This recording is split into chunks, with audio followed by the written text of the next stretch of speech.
So here we go. I'm recording this now, but I'm going to record this again. So,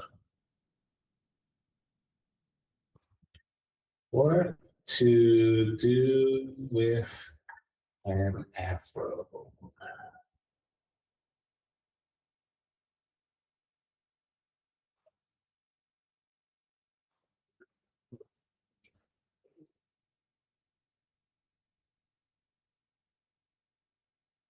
Here we go. Here we go. Here we go. Here we go. Here we go. Here we go. Here we go. With a live stream, Born in Trouble 2026, day one. What be going on, people? Did you miss me in 2025? I'm sure you did. Long story with that one. Then I'm going to break this down. And by the way, the name of this show, this return of this show is called What to Do with an Afro. Because as you can see, there's a whole head of hair and it's all unkempt on top of my head.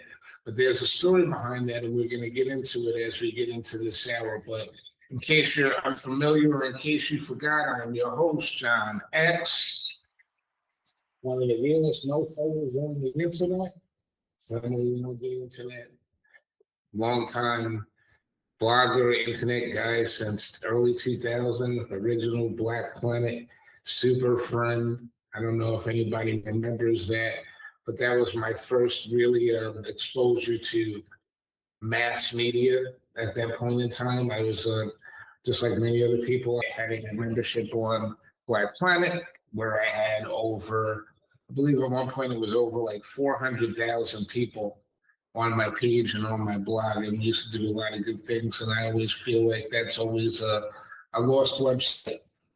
It's a lost place because it's something that it's a place where we used to go and we used to conversate, and now can't really do that as much because we've got Facebook, which is different. Facebook allows all these different people to see your conversations and get involved with what you're doing, and try to get themselves and put their opinions in there. And one of the things about Born in Trouble is that not everybody's opinion is important. I don't even feel like a lot of times my opinion has been important or been relevant, but we're going to get into that a little bit deeper. But I'd like to thank everybody for anyone who's actually going to listen to this show or this podcast. I did keep my podcast up last year. And, just to explain what happened and where I've been. Here's the weird thing about where I've been. Last year when I was doing the podcast, at the end I was looking to rebrand the podcast, and I had done a post, and I put the post in as essentially the end. That was actually the title of the podcast, was The End, because what I wanted to do was I planned on changing the format, doing a little bit more in-depth stuff, getting a little bit deeper into what was going on in the real world, maybe even getting a little bit more serious with the podcast. What happened after that point in time was something that was beyond my control. If you had been a listener to my podcast before, you know that I had a life-changing event where I had blood sugar of over 1,300 at one point, which is like extremely impossible. Most people who have blood sugar that high are in the ground somewhere or in your ocean now, because their ashes were burned and they were put into the water, and that wasn't the case with me. I came back from that a month later, amazed everyone, or amazed my doctors at the very least. And this year was a similar situation. I had a fight with a monster. And I didn't know I had the monster. I wasn't planning on it. I was going through life just like everybody else was going through life. And I was diagnosed. And luckily, my doctors were really great. They were right on the ball. I kind of got the diagnosis in 2 weeks. And 2 weeks later, it seemed like 2 weeks later, seemingly I had already started radiation and chemotherapy. And that took me out. And this is part of the reason behind the Afro, because I know most people, if you've ever gone through a situation like that, you go through radiation, one of the things they tell you is that you're probably going to lose your hair. Most people lose their hair, but for me, it had an opposite effect. My hair started growing like a weed. And I kind of feel like, with everything and a lot of things that I've learned over the years about your locks being your glory, I've always had a bald head, either close to a bald head or a bald head, or I've grown it all the way out because your locks are your glory. I like to have that connection. I like to feel close to the sun. I like to have that connection. And right now, when that happened and it started to grow out, I kind of feel like it was kind of a message or a blessing to not cut my hair. So right now, I don't know what to do with it exactly. I don't know whether I'm going to keep it as an afro, whether I'm going to go get it braided. Before, when I had my hair braided, it was done by the young lady who I no longer live with. So I would have to figure out how that would actually work out. But more importantly, though, I went through this aggressive treatment, lost a lot of weight, a lot of weight. And I didn't make any announcement either. I didn't go on Facebook. I didn't tell a whole bunch of people what I was going through. I felt like that would be probably too much or overkill. I just really wanted to focus on my fight and what was going on. The people that were closest to me, my friends, big shout out to you guys, especially the ones that you know from the show, Gene, Rob, Grant. My boy Max was a great help during that time.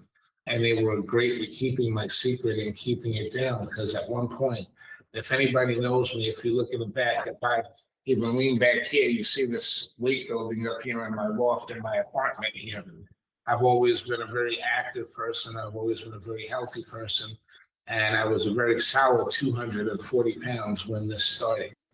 And at one point, with the chemo and with the radiology, it actually went all the way down to 155 pounds. And this was just as soon as this was back in September. And once again, during my birthday, I was spending my birthday in a hospital, which was 2 years in a row, which was kind of deep and everything. And as I just want to get this off my chest one time, because I don't think that it's something I respect the journey that we all go through whenever we go through this fight. And it's not a joke. I can tell you it's not a joke. I ended up in the hospital. There were times where, once again, medical professionals thought that I was not going to make it. I was talking to my wife this morning, and she was explaining to me that, at one point my sodium levels were so high they couldn't believe that I was still alive and I was still walking around. There were other times where there were other treatments. It was very aggressive, my treatment, and I went through it, but my friends really helped me through it. Rob, who, if you know on this show, has always given me a hard time on this show. But one of the reasons why I love the brother is because there were times where when you go through this treatment, you're completely and totally out of it. And you can't do anything. You can't think. There's not much you can really do for yourself. And Rob lives closer to Philadelphia because that's where he works. And there were times where I would wake up in the morning in my apartment in Long Island, and I'd open up my eyes and he would be standing right in front of me, And those are the type of friends that you want to keep. Those are the friends that you have that are with you from the beginning, that have been with you from the beginning and are there to your end, and then will be there to your end, and vice versa and everything. Guys like Max, when I went out and I had to I was still trying to sell properties. Here I am doing this macho thing. I had a listing, running an open house and everything. 2.5 weeks into radiology, and I'm starting to lose my weight, and I can't even stay in the sun, and I can't even walk, and my dumb ass is trying to do an open house. And when I got done with that open house, I had to have my friend come and meet me, we had my friend come and meet me, and he had to help me walk up the stairs to my apartment. So, these friendships and these great things, whenever you're going through something like that, I feel sorry for people who don't have anybody and everything, because I can't even imagine what it would be like to go through it alone. And of course, my lady, who I woke up to she was with me every step of the way. As I lost my appetite, making me go and get the feeding tube that I needed in order to keep food going into my stomach and into my body. At the time, I got so weak that I had to be put into the hospital for a couple of weeks, turning around and opening up my eyes at all times of the hours and turning to my chair and seeing her sitting there. So this show is really more about thanking all of them for giving me the strength to keep on and to keep going for this year. Because without them, honestly, there are things. And of course, I've got my daughter, I've got my son, I've got my grandkids who I just saw 2 years ago. Just a day ago, they just left me. And those are the things that are more important than anything else in this world. So I just wanted to thank everybody and let you guys know that you thought of. But I'm pretty much okay. They don't really give you the go ahead or the all clear for like another year. I actually go back and see my doctors in a couple of days. But, to give you an idea, I went from 150 something pounds to now I'm back up to 208 already. So, and that's like kind of like it's a little bit more than I weighed in high school. And I am able to actually walk up and down and do pretty much everything that I was able to do before. Swallowing is a little bit difficult because it was in my throat. That's what you see there. And I've got some cosmetic things that I'm going to be going through over the next month. So not as pretty as I was, but hopefully I'll get back to that beauty that you're all accustomed to. Yes. Yes. But one thing that we all know is that beauty is really comes from the inside. And I have beautiful friends and I have beautiful people that have kept me around for the last year and the last 2 years, really, because when I sat down and I thought about it, I realized that I recognized that I spent more time in hospitals in the past 2 years than I have in my entire life. And for someone who prides himself on being extra strong, it's really been kind of humbling. But according to everyone that I know and my doctors, if I hadn't been living that lifestyle that I had been living without the carbonation, generally basically living healthy all the way, no pork products for over 30 years and things of that nature, and getting enough sleep. I always say when I'm tired, I go to sleep and I don't drink. I haven't really drunk for a number of years, probably. It's almost 20 years now since I've really done any type of heavy duty drinking. And even before that, it was very sporadic. And a lot of things that my doctors have told me is that those are the reasons why I'm still here. And that's made a difference between that and some other things. So, as we get older, even though it's harder and life sometimes hasn't been what we want it to be as we get older, and things sometimes didn't work out the way that we wanted them to work out. And those inebriates kind of help to dull that pain and the disappointment of what's happened and what's transpired in our lives. It's important to remember at times that the most important thing is that we're still here and nobody's perfect. And one thing about going very close to the edge, and that's really what I was close to the edge of this reality and crossing over and going on to the next reality. And a lot of times I've actually thought about that because, there are all these theories and ideas online in different places where people say that if you've gone through a period, if you've actually fell, I'll give an example. When I collapsed at my old apartment over a year ago, and I had the blood sugar of 1,300 at that point. There's a theory that at that point in time, I actually did pass away and I just moved over to a different reality. And in this reality, I survived and I'm a miracle. And the same thing could have happened with this diagnosis of this cancer, which was very extreme and very hard. I thought it was going to be easy. The doctors told me it was going to be easy, but apparently they tell you that so that way you're not really scared and worried about what you're going to be facing. Because I had it pretty rough. I went through it every day and 2 days a week for one thing, but that's neither here nor there. I'm still here. But these things that this revelation that, possibly that it could be a different, that I could be sitting here and speaking to you from a different realm of existence than the one that I began in, is something that I do think about sometimes, but not so much.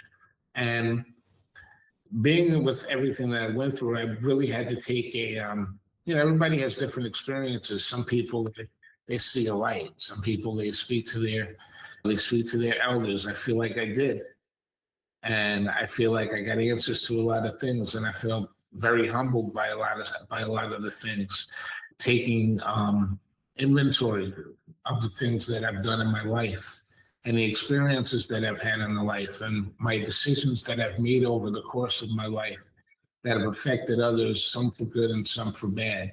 Some things that I would have liked to have done differently and apologized for, maybe, and others that I probably never would apologize for. And overall, these are the things, this is the makeup and what's in that sack, your purse of life, and what you carry with you into the next existence. And I was told things, and I was told something, and it came, and it made me come back to this existence a lot more peaceful, a lot less worrisome, a lot less worried about what other people do. Because you have to understand, when you're empathic as an individual, sometimes you take other people's thoughts and processes and their ideas and you integrate them into your body and into yourself, and you take their feelings.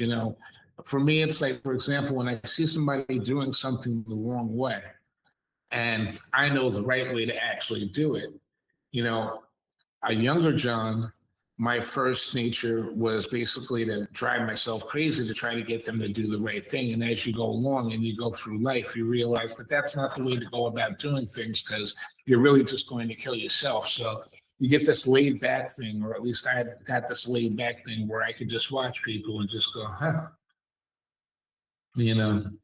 see what that person's trying to do, but it's not going to work out for them so well. And kind of laughing at it, but at the same time, the inside of you, a part of you is kind of dying to get out there and tell that person and help that person to actually get on the right path. But, a lot of it is that people are not going to be accepting of you helping them out. Like, I'll give an example of that. When I was going through chemotherapy and radiation, and I was in the hospital here locally at Stony Brook, and there was a little incident, because chemotherapy is over on one wing and radiation is on another wing. And I had to go back through, and, you would think that if you're a patient and you're just going through radiation treatment, they would allow you just to go directly to your car and go back to wherever it was. But it was a great big thing, and it was a power trip, especially for some of these security guards, that they don't really have anything other to do. That is their power, is to lord over people who are sick and are infirm. And if you know me, you'll know that I never try to put anybody into those types of situations where I'm like telling you what your job is, or I'm putting you in a situation. That's just not my way. I think that's an asshole's way and everything. That's just not what I do. And I try not to be an asshole. That's pretty much my rule of life. It's like, when you walk out the door, just try not to be an asshole to people. And that's it. And one person gave us a problem at this time, and I'm coming through, and they tried to make us go back, and I'm in a wheelchair. With, braids on my thing. It's obvious I had just came, and they had seen me go back there. And one of the people at the front, one of the concierges, was really beautiful woman, very nice, extremely helpful. And she was just like, come on, I'll walk you through here. But before I even got to her, there was another guy online, and I was trying to explain to him, I was like, I'm not getting on that line with those people, because there are people coming and checking in. And if you've just had radiation, you're not supposed to be around anyone who knows anything about radiation. You're not supposed to be around pregnant women. And it just so happened that there were like 2 pregnant women that were right there in the space. Now, being that they were giving me a hard time, I could have been an ass and just went and jumped behind them, and nobody would have known any different. They wouldn't have known any different. They didn't know why I was staying back or not staying back.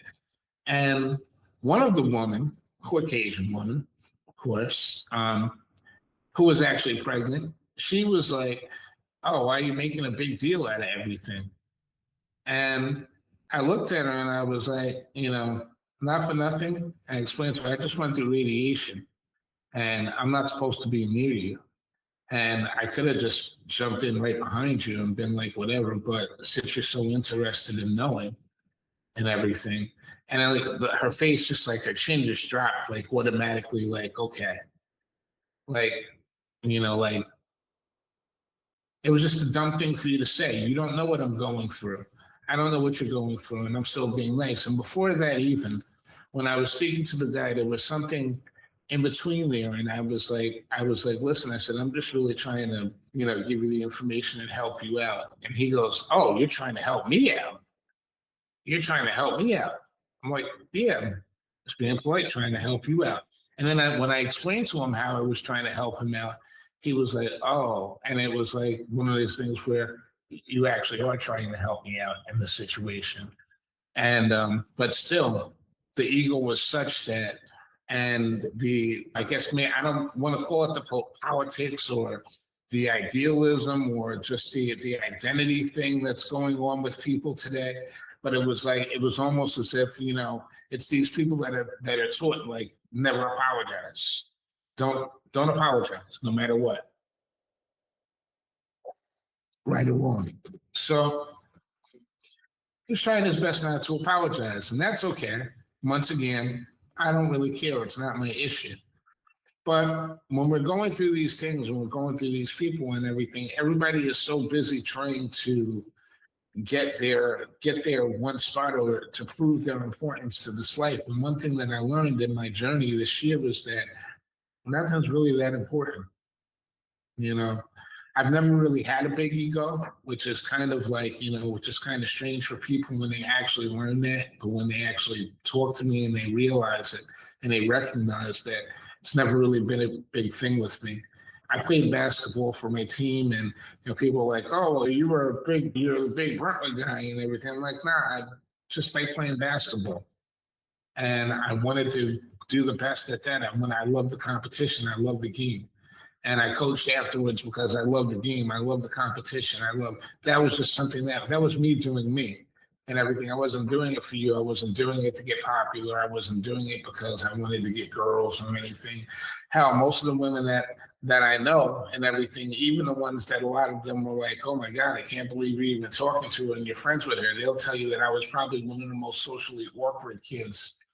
And when I was a kid that you'll ever know, just like everybody else. I didn't know what to do with that because I wasn't interested in doing anything with that. I was more interested in reading my books, playing my basketball, and doing my own thing. And, I've learned a lot of different things over the course of these years that have taught me that, like even, for example, this show. When I started this show, we had great promise. We've done a lot of things, and I've seen a lot of people. I've actually met a ton of people in this industry, in podcasting. Some of them have listened to my podcast and they've taken elements of my show and they've put it into their show and they've made their shows better. And I don't really care about that. I've done over 100 shows and I never really advertised them like everyone else advertised them. And it never pushed the shows the way everybody pushed the shows, because I feel like to a certain extent, when you start pushing these shows and you start doing it, you're not really doing it for the content. You're doing it for your ego. And that's always been an issue with me with everything that I've done, is that you have to always feed. It's always something that feeds your ego. And although I would like for people to listen to what I have to say, I don't really necessarily need for them to actually exalt me and put me on a pedestal because of the fact that I know things. One of the problems that I didn't like, one of the things I didn't like when years ago when Craig Mack lived with me, and the Flavor in Your Ear video was out, and I was in that video, and I couldn't go to a store without people stopping me And like, you know, just a simple trip to the store that should have took 2 minutes was taking like 20 and 25 minutes. And it wasn't so much that the people that I actually knew, that I actually liked and I loved and I liked speaking to were stopping me. It was all of the people that really just wanted something. And, you know, they were more interested in casting aspersions. And this is why I love my guy Lawrence. You know, God rest his soul, rest in peace and everything. My guy Lawrence Dansby, who I've known since, you know, he moved in 7th grade and we used to play basketball together and we used to shoot at Timberline together. And he was like one of the only guys who, when I ran into him at a club and we were talking and we were hanging out, and he was like, you know, X, he's like, you know, people talk a lot of shit about you. He was like, but you ain't fucking changed. You still the same dude. And because he recognized that I was still the same person from all those years, and that no matter what, I ain't give a fuck about none of that shit. I ain't give a fuck about none of that. Like, you know, I mean, sure, it was great to be in a video and everything and have women be like, you know, he's cute. And then you could really like, you know, almost choose your woman. But the whole point is, though, I've never been a hoe and I don't like any woman and everything. So it's like, I didn't use that to sleep with every woman that I came across. I've always been picky, you know? So it's like, even that wasn't an advantage to me. I've always wanted other things out of women. This is why, like, this whole world of, you know, if you don't spend X amount of dollars on me, then you're not a good man, or there's no possible way I would date you or be with you.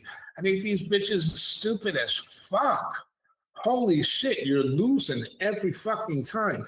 Even if you get the money, you're going to drain a man's pockets. You're not saving the money and everything yourself. You're out there spending it as quick as you can fucking get it because you're worried that somebody else is going to come behind you and take it. So basically, you're not ruining one house, you're ruining 2 homes, and you're ruining the potential of what you could do together.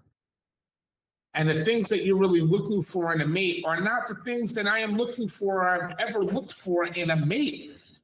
You know, so for me, being a relatively attractive, always been able to make a relatively decent sum of money and everything, all these aspersions that people cast upon you and they put upon you, they place upon you to make you what they are. That's all that this world is about right now.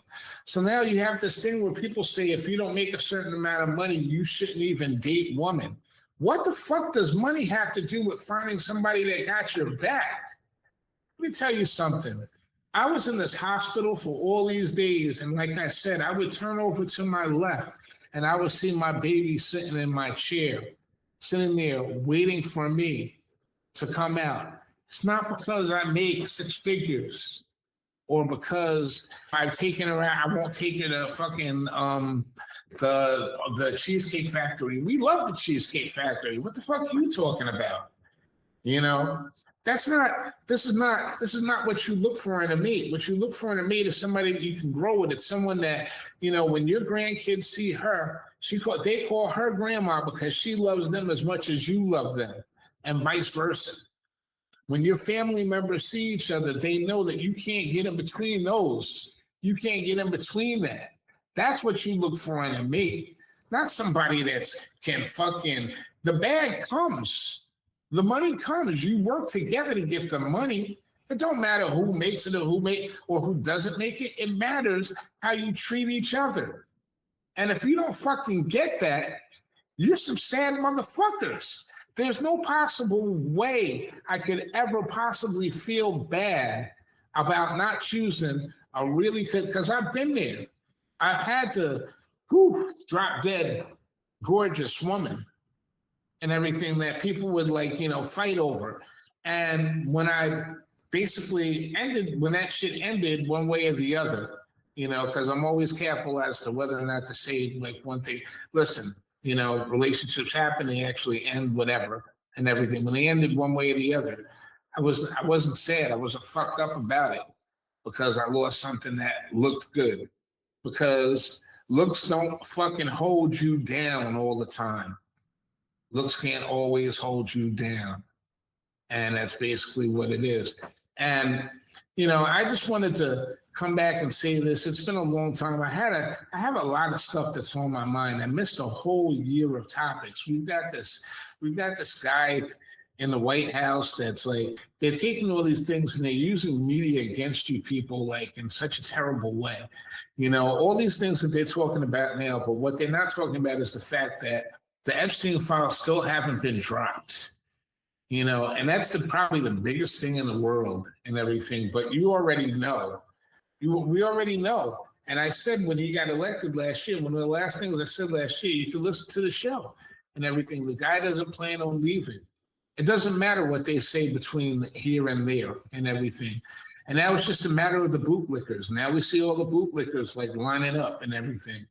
And we know who they are. I don't have to call them by name. We know who they are. The bootlickers are lining up to see what's in there, what's in it for them, what they can get out of it, what they can get out of life, and you know what type of money and bag.